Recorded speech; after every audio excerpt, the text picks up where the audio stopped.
Hey, what's up guys? This is Anthony from Anthony's Customs, and for this review, we are looking at the Marvel Legends Marvel's HUSK. This is another one you guys have asked me to review a bunch, and I'm going to review the Build-A-Figure, so I figure I might as well get this one in too. This one is a very uninteresting release, but in that there's actually something worth talking about, and I think it's something that Hasbro has kind of not found the right balance for, and I don't know why, and maybe you guys have some comments on that, so we'll talk about that in just a minute. But like I said, uninteresting, but still some stuff to talk about, so let's go ahead and get it off the stand and take a closer look. Alright, before we look at the figure, I do want to show you my package, and it is the standard packaging. I think this is a great direction for their packaging. I hope they keep it for a while. Never liked that sloped, every side was beveled or slanted or something type of packaging. I like the square edges. This is nice for me, though I don't actually care about packaging because I don't keep it. So it's really only a matter of a hassle before I get rid of it. And those other ones just didn't stack well, and this one does. So I like this packaging. Okay, so this figure is in stock at Big Bad Toy Store. If you want to get one, you can check the link in the description below. She measures about 6 1/4 inches, including her hair, probably just shy of that. And it's going to make her just about 15.7 centimeters. Here she is up against Darwin. And so you can see she's kind of small, especially now that the Legends have creeped even a little bit bigger than Darwin, but I think she's appropriately sized, so I think that's okay. Let's do a question of the day. What do you guys think, and you'll have more to say about this, I'm sure, after I talk about it for a minute, but I'll get the question out of the way now. What do you guys think about the ridiculous amount of reuse that we see Hasbro doing? Now, for me, reusing body parts is perfectly okay.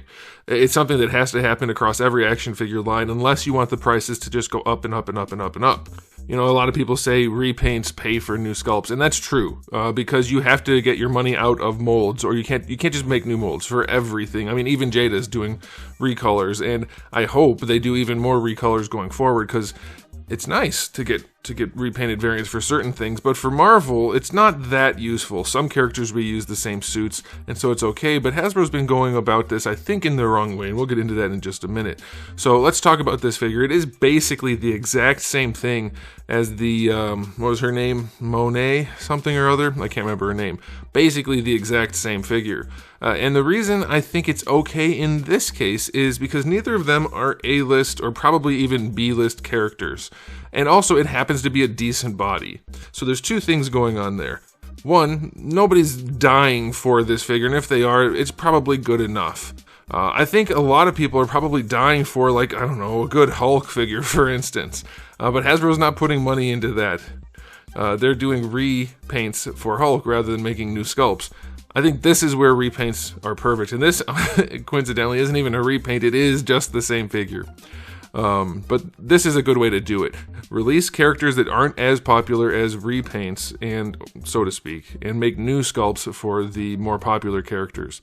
Now, the interesting thing about this one is it was a newer body, or at least had some new parts on it when it came out, but now they're reusing it. I think that's fine. Get your money's worth out of it, Hasbro, and then give us something else that's good. The problem is they don't do that second part. But this figure, it was pretty good when it came out the first time, and this time it's got a nice matte finish. The metallic golds are molded, but they're good enough. They don't look super swirly, and it suits the character well enough. Like, if you look at this figure, there's nothing overtly offensive. It's totally fine. And most people, I'm guessing probably like 99% of people buying this, are just getting her as a spot filler. So she doesn't need to stand out, she just needs to be good enough, and this is perfectly fine, I think. Aesthetically speaking, like I said, the paints are pretty clean, matte finish, clean paint, and the face looks good enough. It looks enough like the character. I still think they go for too much realism and make the characters look like they're bored rather than like comic characters. But the sculpt's good, the paints are clean enough. I think people are going to be okay with what they get in the package here. So I'll give her aesthetic rating for the standard $25, $26 price point. It is perfectly adequate at 7 out of 10. Nothing impressive, nothing wrong. Now, as far as accessories go, she comes with a gripping hand or like a clenchy hand and a fist hand on her in the package. Then you get the alternates for those as well, and then you get her alternate head. And this head sculpt, I think, is really nice. This is probably one of the best yelling head sculpts that they've ever done. The character actually looks like it's yelling and not just yawning or taking a bite out of a burger or something like that. The hair looks really good. I think this is a wonderful, wonderful head sculpt. The paints are clean. The one thing that's missing is that even though that silver paint is awesome, I would like to see it sculpted. It should look like she has torn her face off, and it's not that.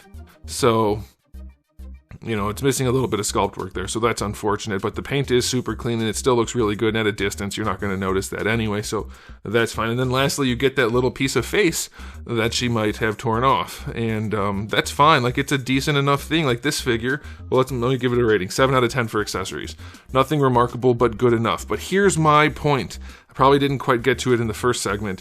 Good enough is fine for these characters. These C-list characters that don't really matter other than for team filling, and maybe somebody has like a particular thing for that character, but it's not a popular character in general.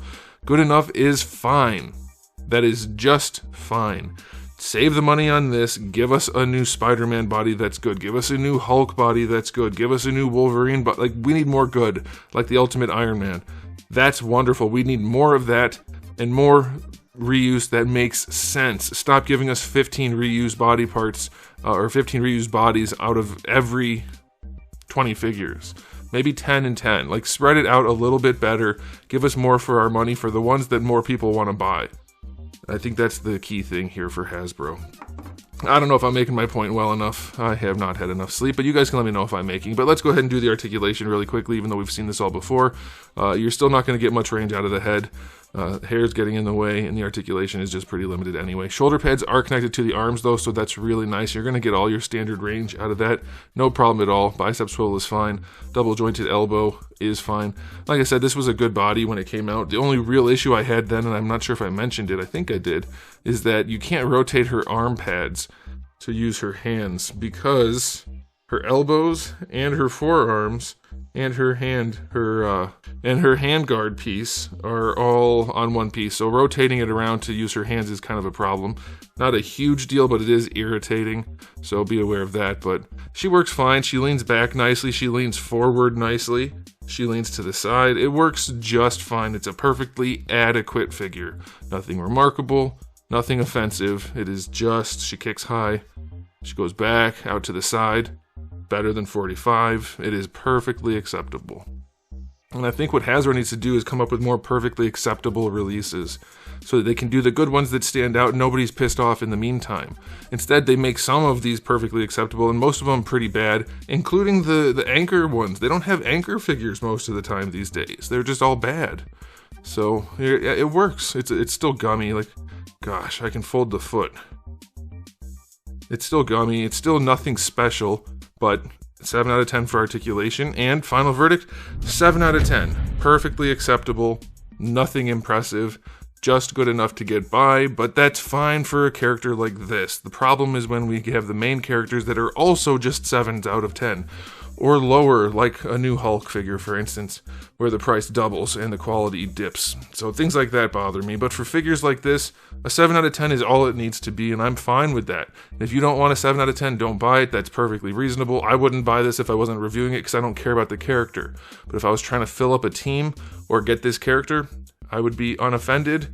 I wouldn't be thrilled about paying for it, but it would be whatever. It'd be fine, I guess, is the best way of looking at that. So I'm curious what you guys think about that. I know I kind of meandered there a little bit rather than getting to the point, and I did my best. The brain doesn't work without sleep, that's for sure. But let me know what you guys think, and that's it for me. So thanks for watching. If you enjoyed the video, please do give it a thumbs up. If you didn't, give it a thumbs down. And if you haven't subscribed, you should. I have new videos just about every single day, and thousands already on the channel. So make sure you come back for all of that. And in the meantime, keep collecting.